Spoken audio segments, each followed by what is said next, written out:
अयोध्या में बहुत बड़ी बात है कि अवार्ड शो अयोध्या में होने जा रहा है और अभी जो है ट्रेंडिंग टॉपिक है अयोध्या भी, और बहुत सारे लोग वहाँ पर जाके विजिट करने के लिए। क्या कहना चाहेंगे? सबसे पहले अवार्ड शो के बारे में बताइए, किस तरह का अवार्ड होने वाला है और कब आप लोगों ने डिसाइड किया कि इसको अयोध्या में किया जाना चाहिए? सबसे पहले तो छत्रपति जी महाराज की इस पावन धरती को बारंबार प्रणाम। आप सभी को अयोध्या की तरफ से प्रभु श्री राम का बहुत बहुत आभार, बहुत बहुत धन्यवाद। हम अयोध्या की धरती से यहाँ पर आए हैं। इसका एकमात्र उद्देश्य है कि जितनी भी अपनी भारत की भाषाएं हैं, चाहे अवधी हो, चाहे ब्रज हो, चाहे भोजपुरी हो, उन सबको एक सम्मानजनक स्थिति में हम कैसे उनको पूरी दुनिया के सामने ला सकें, ये उद्देश्य है। अयोध्या महोत्सव विगत 17 वर्षों से होता रहा है। उसका उद्देश्य यही रहा है कि अपनी अवध की संस्कृति, अवध की गरिमा, अवध की महत्ता और आसपास की जो हमारी सन्निकट का क्षेत्र है जिसको हम उत्तर प्रदेश कहते हैं, उन सबको हम उस मंच पर एक स्थान दें। उसी क्रम में चूँकि भोजपुरी हमारे यहाँ भी सुनी जाने वाली है और उसके जो चलचित्र हैं वो देखे जाने वाला एक बहुत बड़ा वर्ग है, तो इस नाते हम लोगों ने एक निर्णय लिया, एक वहाँ पर व्यवस्था बनाई कि हम भोजपुरी सिनेमा जगत के जो हमारे स्टार हैं, जिनकी वजह से हम सब मनोरंजन करते हैं और वो अपनी भाषा को उन्नत करते हुए और विश्व स्तर तक लेके जा रहे हैं, उनको वहाँ पर सम्मानित किया जाए। इसी को लेकर के हम लोग भोजपुरी सिने अवार्ड, जो अयोध्या के नाम से, राम जी की धरती पर अयोध्या भोजपुरी सिने अवार्ड के नाम से हो रहा है, वो 29 दिसंबर को वहाँ पर प्रस्तावित है।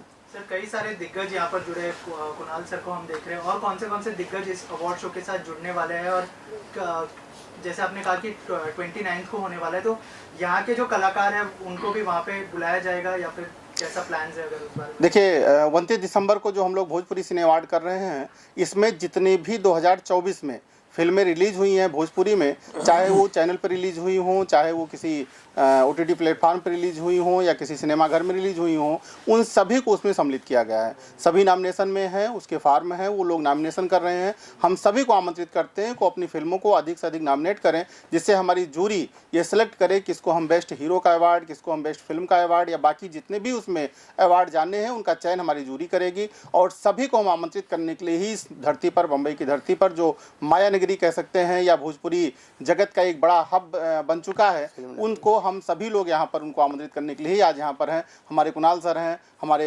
जो राजकिरण तिवारी जी हैं, जो राष्ट्रीय अध्यक्ष हैं संयुक्त व्यापार मंडल के, सभी लोग मिल करके हम आपको आमंत्रित करने के लिए भोजपुरी सिनेमा जगत को आए हैं कि आइए अयोध्या में राम जी का आशीर्वाद लीजिए और हम आपको वहाँ पर उस मंच पर अवार्ड देंगे, सम्मानित करेंगे। आप सभी आमंत्रित हैं। सर, जूरी में कौन कौन शामिल है उसके बारे में भी कुछ बताइए। देखिए, जूरी के सदस्यों का ये एक बहुत टेक्निकल प्रश्न है कि हम उसके नामों को अभी आपके सम्मुख नहीं डिस्क्लोज कर सकते हैं। कारण क्या है कि अभी हमको पहले वो जिनको अवार्ड जाना है पहले उसकी लिस्ट फाइनल हो जाती है, फिर हम जूरी के सदस्यों को भी मंच पर उनको सम्मानित करेंगे और आप स्वयं देखेंगे कि जूरी हमारे कौन कौन से मेंबर रहे। चूँकि अगर अभी भी हम नाम उनके आपके सामने डिस्क्लोज करेंगे तो हमें लगता है ठीक नहीं होगा। कुणाल सर, क्या कुछ कहना चाहेंगे? एक बार फिर से इस अवार्ड शो से आप जुड़ रहे हैं। जी हाँ, देखिए, मैं तो धन्यवाद हरीश बाबू, जनार्दन बाबू का दूंगा कि भोजपुरी भाषा को सम्मान इन्होंने दिया है, दे रहे हैं। बहुत कम लोगों को ये बात मालूम होगी कि 1945 में महबूब खान साहब ने फिल्म बनाई थी तकदीर। उसमें 13 वर्ष की उम्र में अपनी नरगिस जी ने काम किया था, तो उनकी माता जी की ज़िद में, जद्दन बाई जी की ज़िद से उसमें एक भोजपुरी गाना पहली बार शामिल किया गया था। तो अगर भोजपुरी सिनेमा का इतिहास देखें तो कितना पुराना है, और ब्लैक एंड वाइट के ज़माने में भी भोजपुरी से अलग करके हिंदुस्तान के सिनेमा को सोचा नहीं जा सकता है। उस समय के गीतों में पवनवा, चरवा, कजरवा, न जाने ऐसे कितने शब्दों थे। उसके बाद धीरे धीरे एक छोटा मोटा किरदार, रामू काका, श्यामू काका। लेकिन आज भोजपुरी, और मुझे खुशी भी है और कभी कभी दुख भी होता है कि जब मैं नायक था तो उस समय हमारी भोजपुरी सिनेमा बड़ी बड़ी हिंदी फिल्मों को टक्कर देती थी, और 75 हफ्ते, 50 हफ्ते और 25 हफ्ते एक एक थिएटर में हमारी फिल्मों ने, चाहे गंगा किनारे मोरा गाँव लीजिए, बैरी कंगना लीजिए, दुल्हा गंगा, न जाने कितनी फिल्में वो चलती थी। मगर आज दुख इस बात का है कि हम बड़े सिनेमा, बड़े पर्दे के सिनेमा को आज हम छोटे पर्दे पे ले आए हैं। ये दुख कुणाल, जिसने अपनी ज़िंदगी भोजपुरी सिनेमा में गुजारी, उसको इस बात का है। लेकिन गर्व है कि हरीश जी, जनार्दन जी ऐसे महानुभाव हम भोजपुरी कलाकारों को, भोजपुरी सिनेमा कर्मियों को सम्मानित करते हैं। मैं दिल से धन्यवाद देता हूँ। जनार्दन जी, आप क्या कहना चाहेंगे जब इस प्लानिंग के बारे में बताया गया आपको कि एक अवार्ड शो करना है, वो भी अयोध्या में, जैसे मैंने कहा बहुत बड़ी बात है, क्या कहना चाहेंगे? बहुत सारी तैयारियां लगेगी, बहुत सारे लोगों का सपोर्ट लगेगा वहाँ पर अवार्ड शो करने के लिए, क्या कहना चाहेंगे? पहले तो आप लोगों का इस मंच के माध्यम से धन्यवाद कि आप लोगों ने अपना अमूल्य समय हमें दिया, और मैं इस अवार्ड शो का संयोजक होने के नाते मुझे एक गंभीर जिम्मेदारी दी गई है अध्यक्ष जी द्वारा, और हमारे संरक्षक गण कुणाल सर या राजकिरण तिवारी सर, और हमारे एक संरक्षक इम्पा के जो अध्यक्ष हैं श्री अभय सिन्हा जी, जो नहीं है आज किसी पारिवारिक कार्यक्रम में व्यस्त हैं, वो भी हमारे संरक्षक हैं। इन लोगों ने हमें जिम्मेदारी दी है संयोजक की। संयोजक का काम जो है वो मैं आप लोगों के सहयोग और आशीर्वाद से निभाना चाहता हूं, और एकदम साफ साफ जो फिल्में हमारी सम्मिलित हो रही हैं, जिसमें एक बहुत बड़ी फिल्म अभी आई है, नॉमिनेशन हुआ है सूर्यवंशम, उसके बाद रंग दे बसंती, साल, और निरहुआ हिंदुस्तानी 4, और घूंघट में घोटाला 3, इस तरह करके दर्जनों फिल्मों का नॉमिनेशन हो चुका है जो अभी तक आ चुकी हैं, और सारे जो हमारे कलाकार हैं उनको हमारे अध्यक्ष जी द्वारा लेटर भी जा चुका है कि और जो लोग हैं वो अपनी फिल्में नामांकित करें। उसका समय है 1 जनवरी से 2024 से जो फिल्में रिलीज हुई हैं सिनेमा या OTT पर, और 25 दिसंबर 2024 तक जो फिल्में रिलीज हो जाएंगी उनको उसमें शामिल किया जाना है। ये हमारा है, और हमारी जूरी जो है जो निर्णय लेगी वो सर्वमान्य होगा। बबलू भैया, इससे पहले आपके यहाँ पर जब ये महोत्सव होता था, कई बार मैं आया हूँ कई साल, लेकिन इसका बैनर कुछ अलग होता था, एक मशहूर पत्रिका के नाम से ये अवार्ड शो का आयोजन होता था। क्या हुआ, आप लोगों के बीच किसी तरह के मनभेद, मतभेद, किसी तरह का विवाद, बवाल हो गया, ताकि इस बार पत्रिका का बैनर आप लोगों ने हटा लिया और अपना डेडिकेटेड अवार्ड शो शुरू कर दिया? ऐसा कुछ नहीं, कोई बवाल नहीं है, कोई मनभेद है ना मतभेद है। 2022 में 2024 में जब भूमि पूजन हुआ, मतलब जन्मभूमि का उद्घाटन हुआ, हम लोगों के मन में तभी से विचार आ रहा था कि राम जी की थीम को लेकर हम लोग अवार्ड शो अब करें। इसलिए एक बताने के लिए अयोध्या जो भव्य रूप ले रही है, हमारे योगी आदित्यनाथ जी के द्वारा, हमारे प्रधानमंत्री जी के द्वारा उनके सपने साकार हो रहे हैं, तो उसका एक मॉडल भी हम लोग चेंज करना चाहते हैं। हमारे अध्यक्ष जी के द्वारा एक नई सोच गढ़ी गई है, अभी कुछ और नई सोच आपको बताएंगे भी, एक नई सोच लेके आए हैं। आप क्या उसमें सहयोग चाहते हैं कि उसमें हम लोग आगे बढ़ें, और कोई विवाद कोई नहीं है, बस अयोध्या थीम हम लोगों ने रखा, अयोध्या भोजपुरी सिने अवार्ड। जी सर, आप क्या कुछ बोलना चाहेंगे? निश्चित रूप से जो प्रश्न आपने किया है, एक रामचरितमानस की एक पंक्ति हमको याद आ रही है कि गुरु गृह पढ़न गए रघुराई, अल्पकाल विद्या सब पाई। निश्चित रूप से जब हमने इस भोजपुरी सिने अवार्ड को लिया तो हमारी इस इंडस्ट्री में कोई जानकारी नहीं थी।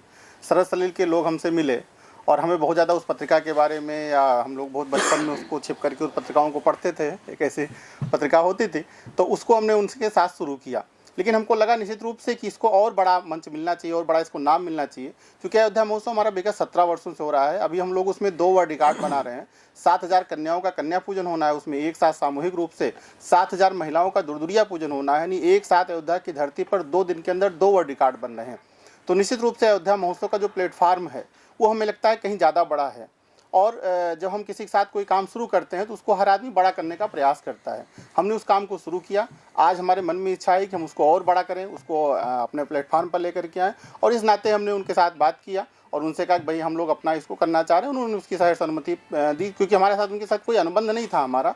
हम उनको एक मंच देते थे, उसकी व्यवस्थाएं हम लोग करते थे, और इस बार हम लोग उसको अयोध्या महोत्सव के मंच पर, क्योंकि पहले भी होता रहा है, तो इस बार अयोध्या महोत्सव जो हमारी समिति है, चूँकि गवर्नमेंट से भी उसको एफिलेटेड है, उत्तर प्रदेश टूरिज्म उसको फंडिंग भी करता है, तो ऐसी स्थिति में हम लोगों ने उसको अयोध्या महोत्सव न्यास के द्वारा ही अयोध्या भोजपुरी सिने अवार्ड के नाम से हम लोग कर रहे हैं, और उसको और अधिक बड़ा करने का प्रयास कर रहे हैं। क्योंकि कहीं ना कहीं जब कोई, जैसे आपने कहा जूरी में कौन कौन सदस्य हैं, तो जब पहले से लोगों को पता होता है कि फला लोग उसको अवार्ड देंगे, तो निश्चित रूप से आप जानते हैं उसमें कुछ पार्शलिटी होने की भी संभावनाएं बन जाती हैं। वो कुछ हमको ऐसा लग रहा था, तो हम लोगों ने उसकी व्यवस्था बनाई और एक जूरी बनाई उसकी, और वो निर्णय लेकर के भोजपुरी सिने, जैसे भी कुणाल सर ने कहा, तो निश्चित रूप से जो भोजपुरी हमारा जगत है, हम लोगों को इसमें कहने में कोई संकोच नहीं है कि हमारी मातृभाषा अवधी है, भोजपुरी हमारे बिल्कुल बगल की भाषा है। अवधी हमारी अपनी भाषा है, इसके अलावा जितनी भी वहाँ की बोली जाने वाली भाषाएं हैं, उन सब भाषाओं का जो एक समेकित स्वरूप निकल करके आता है, उसको हम कैसे और अधिक बड़ा करें,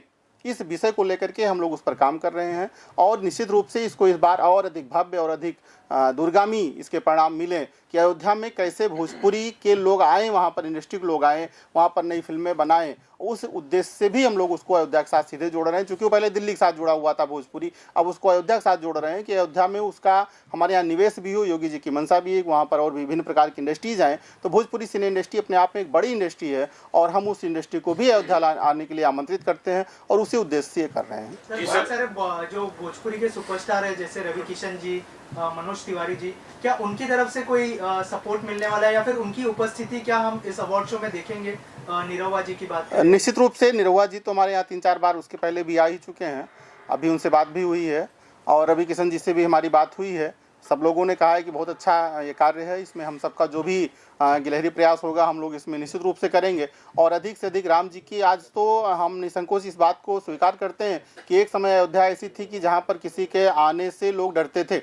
आज दुनिया के हर कोने का, यहाँ तक कि हम कह सकते हैं कोई ऐसा व्यक्ति नहीं होगा जिसके मन में अभिलाषा ना हो कि एक बार अयोध्या हम आएँ। अयोध्या में एयरपोर्ट नहीं था, आज वहाँ पर 2-2 फ्लाइटें, मुंबई के लिए डायरेक्ट फ्लाइटें हैं। तो अयोध्या तो हर व्यक्ति आना चाह रहा है और ऐसी स्थिति में हम आप सबको भी आमंत्रित करते हैं, किसी बहाने आइए। 27 तारीख को हम लोग वर्ल्ड रिकॉर्ड बना रहे हैं, 26 तारीख को वर्ल्ड रिकॉर्ड बना रहे हैं और 29 तारीख को भोजपुरी सिने अवार्ड हो रहा है, जिसमें आप लोग उसको कवरेज भी करें और अयोध्या में राम जी का दिव्य विग्रह का उनका दर्शन करें और पुण्य भी प्राप्त करें। यानी दोनों काम एक साथ होगा, आपका जो काम है मीडिया का ये भी होगा और राम जी के दर्शन भी होंगे। इसके लिए आपको भी आमंत्रित करते हैं और निश्चित रूप से जितने भी बड़े स्टार भोजपुरी के हैं आपको अमूमन सब लोग वहाँ पर देखने को मिलेंगे। व्यापार मंडल वाले सर से मेरा सवाल है, भाई साहब फिल्मों का अवार्ड शो है, अयोध्या में हो रहा है, व्यापार मंडल इसे कैसे सपोर्ट करता है या इसकी क्या योगदान, इसका कोई भूमिका है इसमें? सारी भूमिका ही उसी है। चलो ठीक है,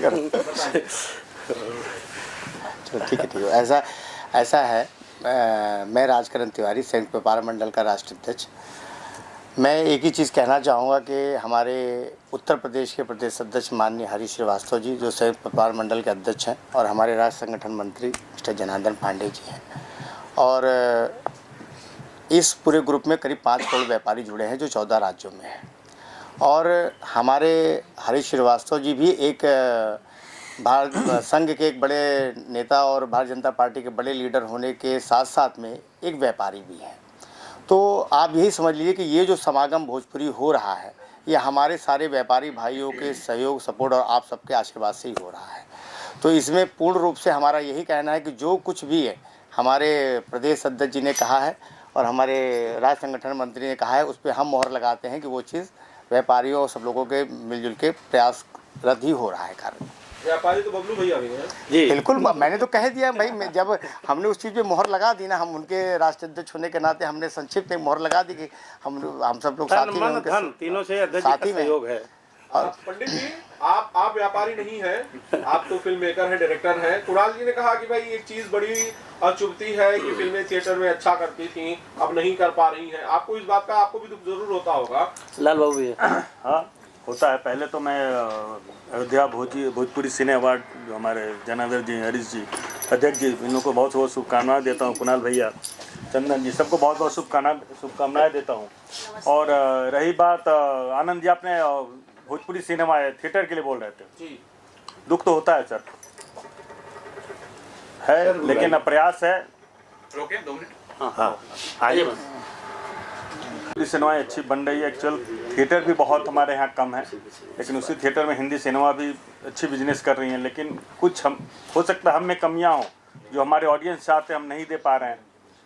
इस कारण से ही हो सकता है जब भोजपुरी ऑडियंस हमसे दूर चली गई है। और आपको हम एक बात और बताएं, अभी हमारे माननीय प्रदेश अध्यक्ष हरीश श्रीवास्तव जी ने अभी मुझे बताया कि अध्यक्ष जी अभी 5 फिल्में मैं करने जा रहा हूँ, मैंने मूड बना लिया। हमने कहा चलिए बहुत अच्छी बात है। तो ऐसा नहीं है। मैंने कहा आपसे कि उत्तर प्रदेश, मध्य प्रदेश और बिहार, ये 3 स्टेट में अभी जितने भी उत्तर प्रदेश के सबल लोग हैं, अभी मैंने अपने ग्रुप में कल बैठक के बाद ही अपने सब व्यापारियों को निवेदन किया है कि आपके राष्ट्रीय अध्यक्ष का निवेदन है कि आप लोग जो है इस भोजपुरी सिनेमा सिस्टम को आगे बढ़ाइए और इसमें आप लोग अगर जो जागरूक हैं आप आइए, मैं खुद आ रहा हूँ। क्योंकि उनकी जो विश्वास है जिस तरह मैंने अपने व्यापारियों के लिए लड़ाई लड़ी है विधानसभा से लेके और दिल्ली तक, तो उनको 100% भरोसा है। अभी लाखों लोग इसमें आएंगे, अभी पिक्चरें बनाएंगे और आप देखिएगा इसका ग्राफ कितनी तेजी से बढ़ता है। एक नया विषय है जो हरीश जी बोलेंगे, वो आप लोगों के लिए एक ब्रेकिंग न्यूज़ है। वो मैं चाहूँगा कि हमारे अध्यक्ष जी, महोत्सव के अध्यक्ष, अवार्ड के अध्यक्ष, वो जरूर बोलें। बोलिए। जी, अयोध्या की पावन धरती से हम एक योजना के तहत आप सभी को एक अवगत कराना चाहते हैं कि अयोध्या महोत्सव, जो अयोध्या महोत्सव न्यास कराता है, पिछले 17 वर्षों से कार्यक्रम हो रहा है। हमारी एक इच्छा है और एक संकल्प भी है कि हम अयोध्या से एक यात्रा लेकर के आपकी इस जो छत्रपति शिवाजी की नगरी है, यानी मर्यादा पुरुष पुरुषोत्तम राम जी की नगरी से जो इतिहास पुरुष छत्रपति जी हुए हैं, इन दोनों की धरतियों को एक दूसरे से हम कैसे जोड़ें, इसकी एक भावनात्मक अपील को लेकर के राम जी के नगरी से, राम जी के मंदिर का प्रसाद, उनकी रज लेकर के हम जो अपना थल मार्ग है उसके द्वारा बम्बई तक 4 दिवसीय एक यात्रा करेंगे और उस यात्रा के पश्चात अयोध्या महोत्सव का एक छोटा स्वरूप 3 दिवसीय बम्बई यानी आपकी इस नगरी के अंदर भी हम लोग करने जा रहे हैं। उस कार्यक्रम को मार्च के महीने में, यानी अयोध्या से बम्बई और फिर बम्बई से कैसे हम अधिक से अधिक लोगों लेके जाकर के अयोध्या की जो अपनी इंडस्ट्री है भोजपुरी, उसको आगे बढ़ाएं और अयोध्या की जो महत्ता और गरिमा है, उसका जो प्रसाद और आशीर्वाद है, वो बम्बई तक लेकर के आएँ। ये संकल्प हम लोगों ने लिया है और वो मार्च के महीने में करने जा रहे हैं। आप सब उसमें आमंत्रित हैं। कैसे इसको और अधिक भव्य और अधिक अच्छा कर सकते हैं, इसके लिए हम अपने राष्ट्रीय अध्यक्ष जी को और आप सभी को निवेदन करते हैं कि इस योजना में हम सब जुड़ करके, क्योंकि आपका भी कार्यक्रम होगा, हमारा भी कार्यक्रम होगा, तो इसको हम लोग मिल करके कैसे कर सकें, ये अपील आप सब लोगों से करते हैं। ये निवेदन है कि इसको आप लोग जो है पूरी तरीके से इसको लिखिए और इसमें करीब मैं अपनी तरफ से मैंने सब लोगों, अपने व्यापारियों को निवेदन किया है कि करीब 1 लाख व्यापारी यहाँ पर हिंदुस्तान से उस दिन आएंगे, जिस दिन ये अपनी चरण पादुका और वहाँ की रज लेके यहाँ पर पैदल बाई कार होते हुए यहाँ पहुँचेंगे। तो मैं मुंबई में इनका स्वागत करूँगा और लाखों व्यापारी इनका स्वागत करेंगे हमारे साथ में। सुषमा मैम, अयोध्या में एक अवार्ड शो होने जा रहा है, क्या कुछ कहना चाहेंगे आप? देखिए, मैं सीनियर वाइस प्रेसिडेंट हूँ यहाँ पे इम्पा से और हमारी बहुत शुभकामना रहेगी इनके साथ में, सहयोग रहेगा इनके साथ में। और भोजपुरी जो भी आप लोग अयोध्या भोजपुरी सिने अवार्ड कर रहे हैं, ये बहुत बड़ी चीज़ है, बहुत अच्छी चीज़ है। ये इसको जितना भी आप लोगों तक पहुंचा पाएंगे उतना ये ज़्यादा पॉपुलर होगा। दूसरा, आपसे मैं निवेदन करना चाह रहा हूँ कि यहाँ पे इम्पा से हमारे जो प्रेसिडेंट है अभय सिन्हा जी, और हम लोगों ने बहुत बड़ी कोशिश करके गवर्नमेंट ऑफ बिहार से सब्सिडी का ये कर दिया है। और अभी जो लगता है कि भोजपुरी इंडस्ट्री थोड़ी, तो हर इंडस्ट्री में थोड़ा कम ज़्यादा एक चलता रहता है, लेकिन अभी जो ये बिहार गवर्नमेंट से जो सब्सिडी का इम्पा ने जो किया है, इम्पा के प्रेसिडेंट और इम्पा की कमेटी ने जो किया है, इससे बहुत बड़ा चेंजेस आने वाला है। और अभी हर जगह, हर ऑफिस में यही, मतलब हिंदी वाले तक यही कोशिश कर रहे हैं कि हम बिहार जाके शूटिंग करें, भोजपुरी पिक्चरों की शूटिंग करें। तो आने वाला वक्त भोजपुरी इंडस्ट्री के लिए बहुत ही अच्छा वक्त रहेगा और इम्पा आपके साथ हमेशा है, आगे भी रहेगी। आपका जो भी सहयोग आप चाहते होंगे, हमारी इम्पा के साथ हमेशा आपके साथ रहेंगे। सुषमा मैम, एक सवाल है मेरा आपसे। आप काफी दिनों से मैं इसे सोच रहा था। आपने कहा कि भाई हम लोगों ने कोशिशें की, बिहार गवर्नमेंट सब्सिडी के लिए तैयार हो गई है। इम्पा जो बॉडी है प्रोड्यूसर्स की एसोसिएशन, ये सबका है, अलग अलग भाषाओं के लिए। आप लोग अपने एंड से क्या कर रहे हैं to support Bhojpuri cinema, to support makers, to support directors? आप क्या कर रहे हैं? जैसे मान लीजिए एक डायरेक्टर जो कि हिंदी फिल्में बनाता है, उससे अगर उसके मेंबरशिप के चार्जेस 10,000 रुपए है, तो क्या भोजपुरी के लिए कोई डिस्काउंटेड रेट है? जी हाँ। क्या एक्टर्स के लिए कोई, मेकर्स के लिए कोई डिस्काउंटेड रेट है या कोई ऐसी सुविधा जो इस इंडस्ट्री को सपोर्ट करने के लिए इम्पा देता है? तो प्लीज बताइए। जी, आप तो शायद बातें नहीं पहुंची है। अभी जब से हमारी ये कमेटी आई है, जो मेंबरशिप हमारी नॉर्मल जो थी हिंदी इंडस्ट्री के लिए या कोई भी मेंबर के लिए, कुछ 11,000 के ऊपर थी। अभी भोजपुरी के हमारे भाई लोग जो है वो 5,000 to 6,000 में हमारी मेंबरशिप है उनके लिए, तो उनके लिए 50% कर दी है। मतलब आप ये सोचेंगे, और जितनी भी एसोसिएशंस आज इंडिया में है, सबसे ज़्यादा मेंबर भोजपुरी के सिर्फ हमारी इम्पा में है। तो आज वो क्यों है कि हम उनके साथ खड़े हैं। आज उनके लिए हम केसेस लड़ते हैं। आप यकीन नहीं करेंगे आज कितने केसेस हैं जो इम्पा भोजपुरी इंडस्ट्री के लिए, भोजपुरी प्रोड्यूसर्स के लिए लड़ रही है। कोई एसोसिएशन ऐसा नहीं करती है जो इम्पा कर रही है। दूसरा, आप जो कह रहे हैं कि उनके लिए रेट की बात जो आपने करी, आज इम्पा ने ऐसे कुछ बना लिया है कि कोई रेट इंडस्ट्री में किसी को भी लागू नहीं है। आज अगर आप चाहते हैं कि 5 लाख का कोई आदमी लेना है और आपको वो आदमी 500 रुपये में काम करने के लिए आपके पास तैयार है, आप एक कॉन्ट्रैक्ट कर लीजिए, उससे साइन ले लीजिए। इतना ही है कि उसका जो भी 500 रुपये आप कमिट करेंगे वो शाम को उसके बैंक में पहुंचना चाहिए। तो ये इतना जो इम्पा ने किया है शायद ही कोई एसोसिएशन ने किया है। तो इससे और बड़ा इम्पा से ज़्यादा तो और इससे ज़्यादा और क्या कर सकते हैं। फाइनली चंद्र सर, आप क्या कुछ बोलना चाहें और कैसे जुड़े इससे? ये सबसे पहले तो आप सभी को नमस्कार, जो भी चैनल के माध्यम से देख रहे हैं। ये बहुत ही गर्व की बात है कि भोजपुरी को आगे बढ़ाने के लिए ऐसे हमारे साथ दिग्गज लोग जुड़ रहे हैं और सपोर्ट में इम्पा है। बाकी बबलू भैया तो मेरे बहुत अच्छे मित्र हैं और इससे मैं हर तरीक़ा से जुड़ा हूँ, शुरू से लेकर लास्ट तक। और कोशिश हमारी रहेगी कि आप सब आएँ और इसको बहुत अच्छा बनाएं ताकि लोगों को लगे कि हाँ एक हुआ।